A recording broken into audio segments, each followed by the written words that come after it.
Di dalam kitab Jala'ul Afham, syarah kitab Aqidatul Awam yang disyarahkan oleh almarhum al-muhaddis Sayyid Muhammad bin Ali bin Abbas al-Maliki yang ditulis oleh murid beliau Abuya Kiai Haji Ihya Ulumuddin Pujon Malang, itu diterangkan di halaman 73 bahwasanya asyafa'a khamsatu anwa. Syafaat itu ada 5. Ada berapa? Ada 5. Syafaat ada 5. Yang pertama, syafa'atuhu sallallahu alaihi wasallam, syafaatnya baginda Rasul Nabi Muhammad sallallahu alaihi wasallam fi faslil qadha li irahatil khalqi min haulil mauqifi wa masyaqqatihi. Wa qala Nawawi wa hadhihi mukhtasatun bin Nabi sallallahu alaihi wasallam. Dikatakan bahwasanya yang pertama syafaatnya baginda Rasul Nabi Muhammad sallallahu alaihi wasallam adalah syafaatul uzma. Apa? Syafaatul uzma. Kita sering dengarkan tuh MC suka ngomong begitu ya. Mudah-mudahan gitu semua yang hadir mendapatkan syafaatul uzma dari baginda Rasul Nabi Muhammad. Amin ya Rabbal. Nah, itu syafaatul uzma adalah syafaat yang Allah khususkan hanya untuk baginda Rasul Nabi Muhammad SAW dan tidak diperkenankan untuk Nabi dan Rasul yang lain selain Rasulullah. Dan syafaatul uzma kenapa dinamakan syafaat yang paling terbesar?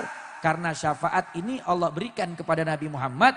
Nabi mampu memberikan syafaatul uzma ini, dibolehkan oleh Allah Subhanahu wa taala untuk memberikannya kepada semua manusia dari umat yang pertama Allah ciptakan sampai yang paling terakhir, baik orang itu orang mukmin atau orang kafir, dia mendapatkan syafaatul uzmanya Rasulullah. Apa sih syafaatul uzma? Syafaat dari Nabi, Nabi memohon kepada Allah untuk menyegerakan hari keputusan.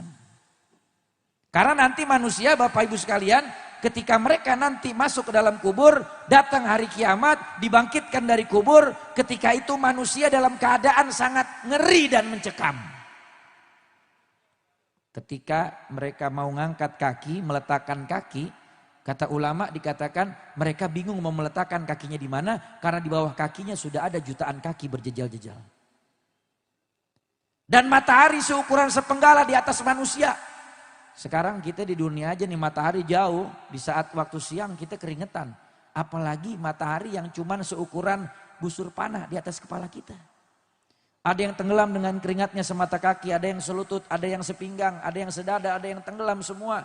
Ada yang mendapatkan naungan di bawah naungan arsy Allah Subhanahu wa taala, di mana tidak ada naungan selain naungan Allah. Itu semua tergantung amal mereka semasa di dunia. Tergantung kedekatan mereka dengan Allah dan Rasulnya Nabi Muhammad. Ketika semua orang mencekam, semua orang merasakan takut, kepanikan, sampai-sampai mereka itu berteriak, "Ya Rabb, kami nggak sanggup dengan dahsyatnya padang mahsyar. Keluarkan kami dari padang mahsyar, sekalipun kami harus dilemparkan dalam neraka." Na'udzubillah, dia nggak tahu neraka lebih dahsyat lagi.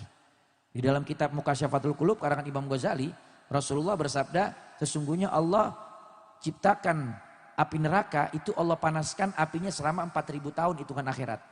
1000 tahun pertama Allah nyalakan tungkunya, 1000 tahun kedua Allah panaskan apinya sampai berubah menjadi merah, 1000 tahun ketiga Allah panaskan apinya sampai berubah menjadi putih, 1000 tahun keempat Allah panaskan apinya sampai berubah menjadi hitam kelam. Dan panasnya luar biasa. Satu hari di akhirat sama dengan 1000 tahun di dunia. Dan seringan-ringannya siksa neraka, kata Rasulullah ketika ditanya sahabat, Nabi bilang sebutir daripada biji sawi dari bara api neraka diletakkan di bawah telapak kaki manusia, maka dia punya otaknya mendidih matang. Na'udzubillah, itu paling ringan, gimana paling dahsyat. Tuh neraka gak ada yang sanggup.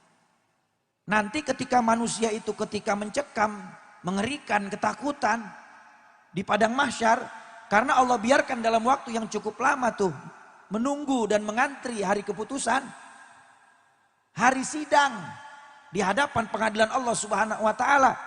Ketika itu Nabi Muhammad SAW yang nolongin kita. Shallu ala Nabi Muhammad. Itu semua umat datang kepada Nabi Adam minta syafaat. Nabi Adam bilang nafsi-nafsi, sendiri-sendiri.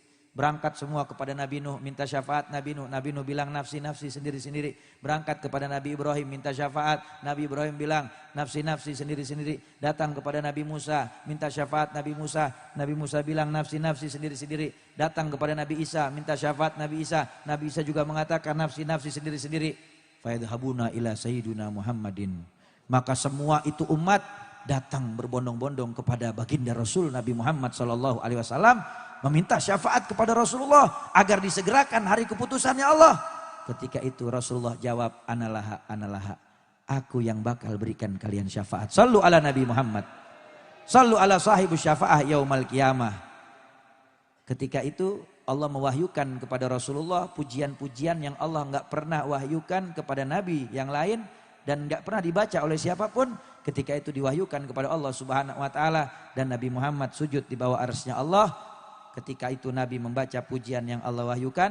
Lalu Allah katakan kepada Nabi Muhammad, ya Habibi Muhammad, wahai kekasihku Muhammad, irfa ra'sak, angkat kepalamu, wasal tu'to, minta apa yang kau pengen aku akan kabulkan. Isfa' tu syafa', beri syafaat kepada siapa yang kau hendaki aku izinkan. Sallu ala Nabi Muhammad.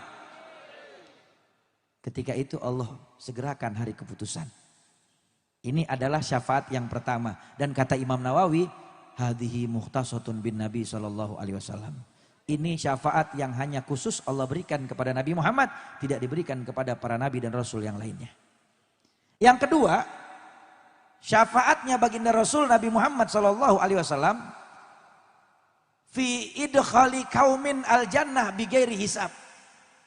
Syafaat yang kedua adalah Rasulullah diberikan kewenangan oleh Allah Subhanahu wa ta'ala untuk memasukkan umat yang Nabi kendaki atau golongan yang Nabi inginkan untuk masuk dalam surganya Allah Subhanahu wa ta'ala tanpa dihisab. Allahumma ja'alna minhum. Allahumma ja'alna minhum. Allahumma ja'alna minhum. Mudah-mudahan kita termasuk orang-orang yang Allah berikan kemuliaan bisa dapat syafaatnya Nabi masuk surga tanpa dihisab. Amin ya rabbal alamin. Bapak Ibu sekalian yang dirahmati oleh Allah Subhanahu wa ta'ala. Bapak Ibu kira-kira kalau belanja ke swalayan, belanjaan tuh di swalayan diturunin, semua dimasukin ke troli. Dikumpulin dapat 5 troli besar. Ketika itu ibu lewat kasir, sampai di kasir, kasir bilang, udah lewat aja lewat. Udah dibayar sama Pak Kades. Wah, misal nih perumpamaan, enak gak belanja begitu? Nggak pakai ngantri, nggak pakai bayar. Rapi jahitan. Main lewat aja. Nanti tuh orang-orang yang dapat syafaat dari baginda Rasul Nabi Muhammad SAW, syafaat yang kedua nih, yang Nabi boleh masukkan siapa saja yang Nabi kendaki ke sorga tanpa dihisap, nanti modelnya begitu. Ketika lewat di pengadilan, lewat. Ketika dihisap, lewat. Masuk sorga tanpa dihisap. Shallu ala Nabi Muhammad. Makanya jangan jauh-jauh dari Rasulullah. Yang ketiga, syafaatnya baginda Rasul Nabi Muhammad SAW. Yang ketiga, firaf idarojat, untuk mengangkat derajat orang dari sorga yang rendah ke sorga yang tinggi. Dan ini kata Imam Qadhi'iyat, walaysat mukhtasatun bin Nabi. Ini syafaat nggak khusus buat Nabi saja. Kalau yang pertama tadi dengan yang kedua, ini syafaat khusus buat Nabi Muhammad. Tapi syafaat yang ketiga, Allah kendaki juga buat para Nabi dan Rasul yang lain dan buat para ulama wassalihun. Mereka bisa berikan syafaat untuk meningkatkan derajat seseorang di sorga yang rendah ke sorga yang lebih tinggi. Dan itu ditekankan oleh Rasulullah di dalam hadisnya, di dalam kitab Riyadhus Shalihin, ketika ada seorang ibu di dalam sorga tapi tingkatan sorga yang rendah, lalu kemudian datang malaikat memindahkan ibu ini untuk pindah, diperkenankan naik ke sorga yang lebih tinggi. Esok harinya begitu, dijemput lagi naik lagi ke sorga yang lebih tinggi. Akhirnya ibu ini bertanya, wahai malaikat, sebab apa aku dipindahkan dari sorga yang rendah ke yang lebih tinggi? Apa kata malaikat? Bistighfari waladikalaka, itu semua disebabkan karena kamu punya anak. Setiap hari dia baca istighfar buat kamu orang tuanya. Allah, enak gak punya anak soleh? Bu, jawab yang kompak, enak gak punya anak soleh? Pak, enak gak punya anak soleh soleha? Bacain istighfar. Bagaimana istighfar buat orang tua? Astaghfirullahalazim li wali walidaika. Ya Allah, aku mohon ampun kepada Engkau Zat yang Maha Agung untuk aku dan untuk kedua orang tuaku. Bacain tiap sholat buat orang tua. Biar orang tuanya ya dapat derajat yang mulia di sisi Allah Subhanahu wa taala. Dan ini adalah syafaat Nabi, Nabi bisa pindahkan derajat seseorang dari sorga yang rendah ke sorga yang lebih tinggi. Dan yang keempat adalah syafaatu sallallahu alaihi wasallam fi man istuhiqqa dukhulun nar an la yadkhuluha. Nabi punya kewenangan, tadinya ada orang-orang yang sudah tercatat namanya sebagai penghuni neraka, tapi Nabi bisa nggak jadiin tuh orang jadi penghuni neraka. Padahal dia udah punya catatan di Lauhil Mahfuz bahwa nih si fulan dia ahli neraka nih. Tapi ama Allah nggak dijadiin ahli neraka, berkahnya baginda Rasul Nabi Muhammad. Tuh.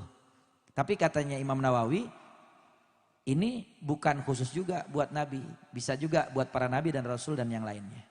Tapi katanya Imam Nawawi, boleh juga kalau kita mengatakan ini khusus buat baginda Rasul Nabi Muhammad SAW. Dan yang kelima terakhir sebagai penutup, syafaat yang kelima adalah syafaatu sallallahu alaihi wasallam fi ikhraji qaumin minan nar. Syafaat Nabi yang kelima adalah Nabi memberikan syafaat pertolongan kepada orang yang ahli neraka, yang sudah diazab di dalam neraka, dikeluarkan sama Nabi untuk dipindahkan ke surganya Allah Subhanahu wa taala. Dia udah ngerasain dulu, beda sama yang kedua tadi.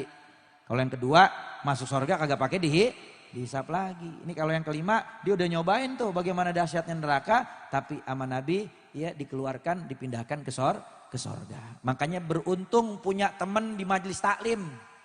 Beruntung punya teman di majelis taklim. Kenapa? Saya teringat satu pesan hadis baginda Rasul Nabi Muhammad, idza kana ahlul jannah dakhulul jannah. Ketika para penghuni sorga mereka masuk ke dalam sorga, lalu mereka tidak melihat teman-teman mereka yang dulu di dunia bersama-sama melakukan kebaikan dan ibadah. Mereka bermunajat kepada Allah. Mereka bilang, ya Rabb, lana ashaban fi dunya. Kanu yusalluna ma'ana, wa yasumuna ma'ana, wa yahduruna majalisul khairi ma'ana. Lam narahum, ya Rasulullah. Ya Rabb, sesungguhnya kami nih ketika di dunia punya teman-teman yang kalau sholat bareng berjamaah sama kami di masjid. Kalau puasa bareng-bareng sama kami puasa. Duduk di majelis-majelis kebaikan, di majelis taklim, di majelis sholawat, di tempat-tempat yang mulia, bareng juga sama kita. Lam narohum, tapi saya udah puter-puter sorga nih nggak ketemu, nggak ngelihat mereka. Di mana mereka ya Rob? Akhirnya kata Allah kepada malaikat, wahai malaikatku, idhabu bihi linnar, bawa ini orang ke depan pintu neraka. Bilang kepada malaikat Malik yang menjaganya, akhriju man fi qalbi mithqala dzarratin iman. Dia boleh pilih siapa yang dia mau keluarkan dari neraka untuk dibawa ke sorga selama di hati mereka ada sebutir biji sawi daripada iman kepada Allah dan Rasulnya Nabi Muhammad. Makanya kalau kita berteman sama orang soleh, berteman di pengajian begini biar istiqomah. Nanti kalau satu nggak ada di sorga, cari, tarik, bawa ke dalam sorga. Mudah-mudahan berkah Syubanul Muslimin, berkah Gus Hafid, ya berkah Maulid baginda Rasul Nabi Muhammad SAW. Yang istiqomah ini sampai 40 malam nanti, jangan putus, terus sambung maulid kepada Nabi Muhammad SAW. Maka insya Allah kita mendapatkan bagian syafaat baginda Rasul Nabi Muhammad. Amin ya Rabbal Alamin.